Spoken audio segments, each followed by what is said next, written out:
so fucking back. We're so fucking back. It's only fitting that this series, like seemingly any other project I take on, has remained 80% complete. After much confusion related to the distributor being off by one tooth, we managed to get the car running by the end of last episode. Today, we find out if that was the hard part, or if we still have any challenges lying ahead before we can finally drive this car out of what has threatened to become its grave. Currently, the H-pipe is missing, the O2 sensors are on the ground, the steering wheel is wrapped in plastic in a storage unit, the cooling system is essentially one big air bubble, the cooling system is leaking, the wipers aren't hooked up, the lights aren't working, the drive shaft is on the floor, the sway bar is hanging by its end links, the differential is threatening to shake itself apart at any time and leaks a quart of fluid every 500 miles, the front brakes are made out of rust, the front bearings are shot, and the passenger hardline is seized to the caliper.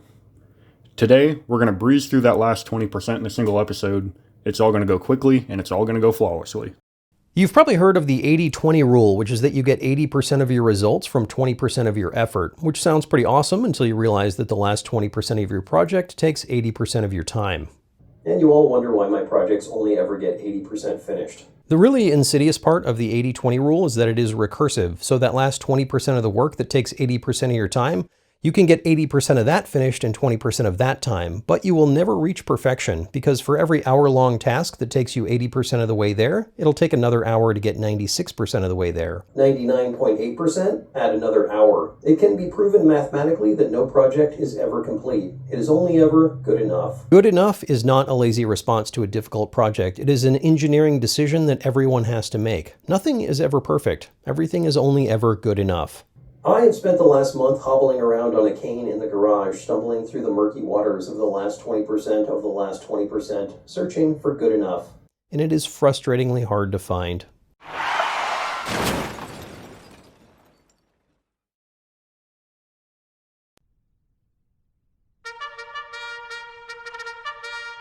A common swap for 79 to 86 Mustangs is to change over to the 87 and newer front brakes, which were 11-inch in diameter rather than the stock 10-inch.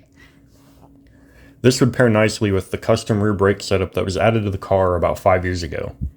In rear, we have stock 28-spline Fox body axles, which were clearanced for the vented 8th-gen Mercury Cougar rotors.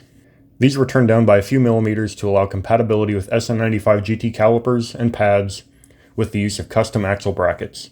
Add in the master cylinder from a 93 Cobra, an adjustable proportioning valve, and now these 11-inch front brakes, and you will finally have a Mustang that stocks as well as it goes, as long as the drive shaft remains in its current spot on the floor. While we're in there, we'll need to change out the spindles, which are free since I already have a set, but we'll also have to switch the struts to allow compatibility with the new spindles and rotors. We'll need new calipers, pads, and we just as well do the ball joints, sway bar end links, and tie rods while we're at it. Since we're changing struts anyway, we just as well add caster camber plates and a set of front coilovers. These ones seem kind of strange, so we'll just add a set of these and Oh, on second thought, let's just stick to rotors and pads. We will, however, need to go ahead and do the front bearings since these cars did not come with front hubs. The bearing race is actually pressed directly into the rotor, so your seals, inner bearings, rotors, outer bearings, spindle nuts, and dust caps exist as this terrible stack of components that make up what could have been a wheel hub. The benefit to this is nothing. The drawback is you have to tension the bearings yourself using the spindle nut. Too loose, and your wheels will experience additional vibration, negatively impact your driving experience, causing excess friction, and ultimately burning up your new bearings. But too tight, and you will negatively impact your driving experience, cause excess friction, and ultimately burn up your new bearings. Turn the wheel. If there is too much play, it will, you can simply grab the wheel and shake it back and forth. If it's too loose, it'll do that from the get-go. If it's too tight, you'll overheat the bearing. Gotcha. You want it to spin. I don't know how to explain it. I went by feel here. It's like hand tight and then just a little more, but not like smoked down. Yeah. I still have free spin here. You really don't have to be too precise here. Just tighten them down enough that you don't feel any play without over-tightening them to the point you introduce drag. Luckily, Ford was kind enough to make the spindle nuts accessible through the hubcaps, so you can just adjust them with the wheel on after you inevitably manage to get it wrong the first time.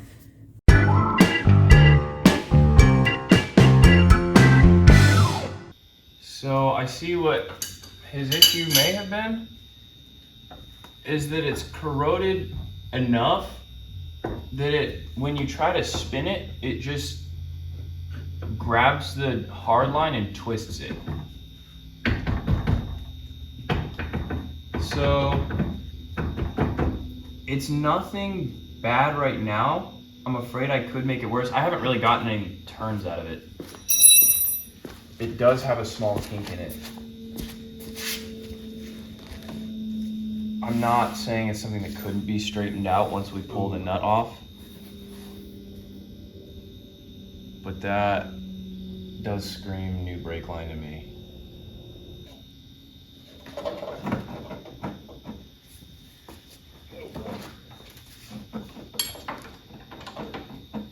Our other option would be, we've got good accessibility up here. We could cut the line and do just a copper hard line. Would be bending it manually. What do you mean cut it up there, like somehow splice it? Yeah, we'd have to do a splice. Okay. I could see a world where we might be able to get away with that line as it exists, but seeing that half kinked over like that, I am not a fan. Yeah. Yeah. I say we just do it. I'm gonna get this side wrapped up real quick. Okay.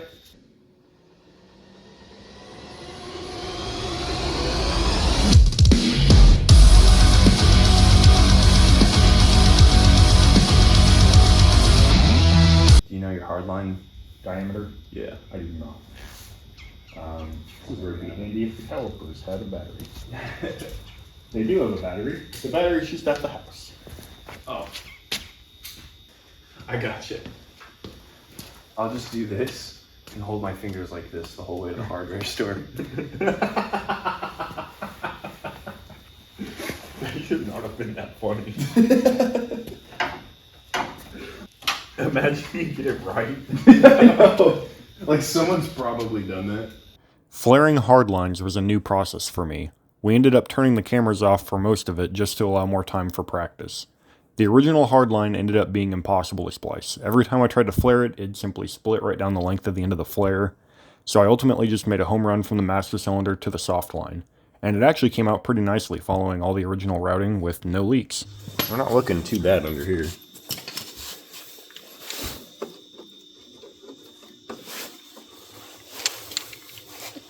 I don't see any reason why that wouldn't work. Yeah, looks good.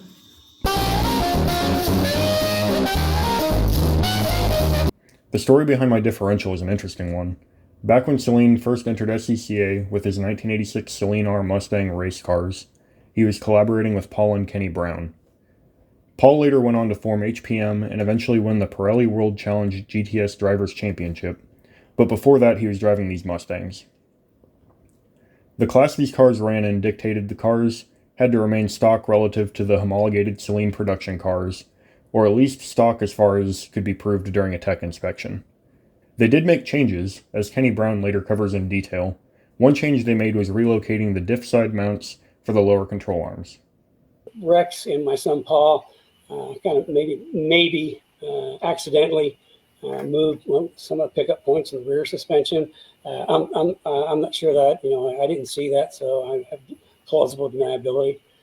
The end result was improved pinion angle, reduced roll, improved weight transfer, and a reduction in ride height by nearly an inch, all without any change to the springs, shocks, or control arms themselves. That diff now resides in my car, and you can truly see the difference in rear ride height with non-adjustable control arms and stock springs. These days, this diff is running 355 gears, but hasn't seen a significant rebuild since spending time on the track. The clutches are shot, the bearings are done, and it's leaking out of every conceivable seal, but for today we're just going to change the fluid and see if it doesn't have a bit more life left to give before it's finally time for a rebuild.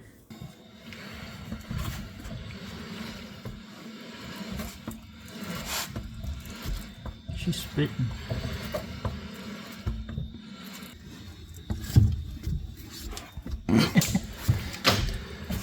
That's gonna be the introduction frame. Please. Or